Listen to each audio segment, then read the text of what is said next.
PSG Flamengo, la course au petit trot de Chevalier et Zabarni pour féliciter Safonov.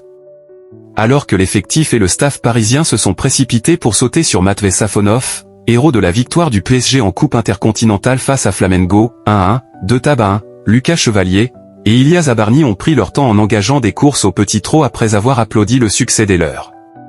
Une séquence qui a retenu l'attention. Ils ne se sont pas précipités pour saluer le héros du soir. Lucas Chevalier, gardien du PSG, et Ilya Zabarni, se sont timidement joints aux célébrations collectives après la victoire du PSG en finale de la Coupe intercontinentale contre Flamengo, 1-1, 2-1. Dans le but parisien, Matvei Safonov a réussi des miracles en repoussant 4 tentatives adverses sur 5 et offrant un 6e titre au PSG en 2025. Alors, quand il a détourné la frappe de l'ancien Luis Araújo, tout le banc a bondi vers lui pour lui sauter dessus, puis le jeter en l'air. Chevalier a réconforté Luis Araújo. Mais 2 joueurs ont un peu plus traîné les pieds, Chevalier et Zabarni. Sur des images prises des tribunes, le gardien français a d'abord applaudi en ne se pressant pas pour quitter la zone technique. Il s'est ensuite mis trottiner alors que le reste de ses partenaires avait engagé un gros sprint. L'ancien Lillois a aussi pris le temps de réconforter Araújo qu'il a brièvement côtoyé à Lille avant de rejoindre l'attroupement.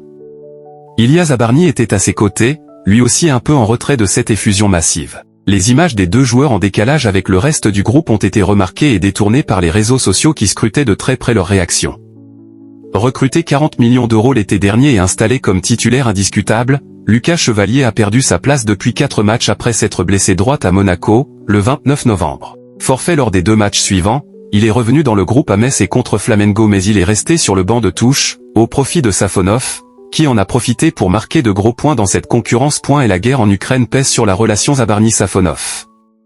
Le pas peu pressé d'Ilya Zabarni peut lui s'expliquer par la situation de son pays, l'Ukraine, ciblée par une guerre menée par la Russie depuis 2022.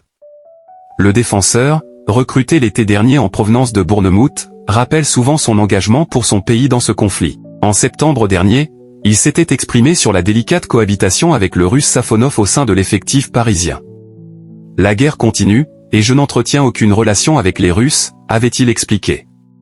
Quant à mon coéquipier, je dois interagir avec lui à un niveau professionnel à l'entraînement et je remplirai mes obligations envers le club.